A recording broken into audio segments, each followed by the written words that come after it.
Good morning everyone. I am Shruti from India Second Year BSc BSc Computer. నేను ఈరోజు చెప్పబోయే అంశం పేరు ఏంటంటే సస్టైనబిలిటీ మరియు పర్యావరణ కాలుష్యం మానసిక ఆరోగ్యంపై ప్రభావం.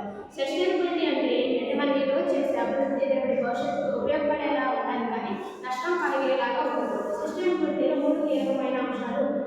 ఒకటి పర్యావరణం అంటే ఏంటంటే ప్రకృతిని ఎక్కువగా కాపాడుకుంటూ రావాలి.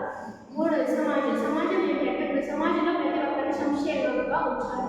మూడోది ఆర్థికం ఏమిటి అంటే ఆర్థికంలో ప్రతి ఒక్కరిని కాపాడుకుంటూ రావాలి.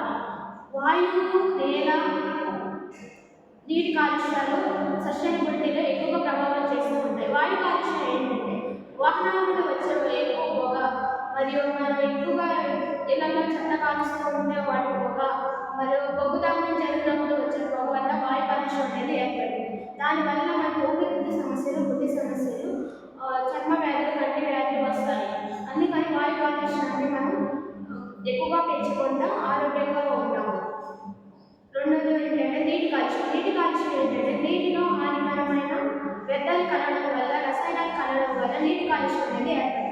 మనం ఎక్కువగా ఇళ్లలో కూడా మురుగు కాలువలలో నీళ్ళు స్టక్ అయిపోయి ఎక్కువగా దోమలు ఏర్పడి మనకు అవి వచ్చి ఇంట్లో వచ్చి మనం కొట్టడం వల్ల మనకి ఎక్కువగా జ్వరాలు కూడా వస్తాయి. ఆ జ్వరాలు ఎలా ఉంటాయి? విషపూరకంగా ఉంటాయి. అందుకని నీరు ప్రవహించేలాగా మన కాలువలు తీసుకోవాలి. మరియు అనేక వ్యర్థాలు, రసాయన వ్యర్థాలు నదులలో కలవడం వల్ల నీటి కాలుష్యం ఏర్పడుతుంది. ఆ నీటి కాలుష్యం వల్ల వచ్చే ప్రభావం ఎలా ఉంటుందంటే మనకు త్రాగునీటి కొరత ఉంటుంది. నీటిలో జీవించే జంతువులన్నీ చనిపోతాయి. ఆరోగ్య సమస్యలు, జలకన్య వ్యాధులు వస్తాయి. మనకి టైఫాయిడ్, కలరా వంటి వ్యాధులు వస్తాయి. మరి నేల కాలుష్యం ఎలా ఏర్పడుతుందంటే నేల కాలుష్యంలో హానికరమైన వ్యర్థాలు మరియు పురుగు మందులు కలవడం వల్ల నేల సారం అనేది తగ్గిపోయి నేల కాలుష్యం అనేది ఏర్పడుతుంది. నేల కాలుష్యంలో పంట దిగుబడి తగ్గిపోతుంది. ఆ పంట దిగుబడి తగ్గిపోవడం వల్ల రైతులు ఎంతగానో నష్టపోయి అనేక రకమైన ఆలోచనలకు గురవి ఆత్మహత్యలకు గురవుతారు. నేల కాలుష్యాన్ని ఎక్కువగా మనం సేంద్రియ ఎరువులనే వాడాలి. అప్పుడు మనకు ఆరోగ్యంగా పంటలు పండడం వల్ల సేంద్రియ ఎరువుల వల్ల మనం ఆరోగ్యంగా ఉంటాం. మరియు అక్కడ జరిగే పరిశ్రమ వ్యర్థాల వల్ల, ప్లాస్టిక్ కలవడం వల్ల ఇంకా ఏ రకమైన నేల కాలుష్యం అనేది జరుగుతుంది. ఆ నేల కాలుష్యం వల్ల మరి ఎన్నో రకమైన వ్యాధులకి సంబంధిస్తుంది. డైజెస్టివ్ అవ్వకుండా ఎక్కువగా ఉంటుంది. మానసిక ఆరోగ్యంపై ప్రభావం ఎలా జరుగుతుందంటే మానసిక ప్రశాంతత దెబ్బతిని పరిస్థితుల వల్ల మానసిక ఆరోగ్య కాలుష్యం అనేది జరుగుతుంది. మానసిక ఆరోగ్యం ఏంటంటే మన ఏదో అంటారనేసి దాన్ని పట్టించుకొని దాని గురించి ఆలోచిస్తూ ఒత్తిడికి గురవుతుంటే అదే మానసిక ఆరోగ్యాన్ని బాగా గుర్తిస్తుంది.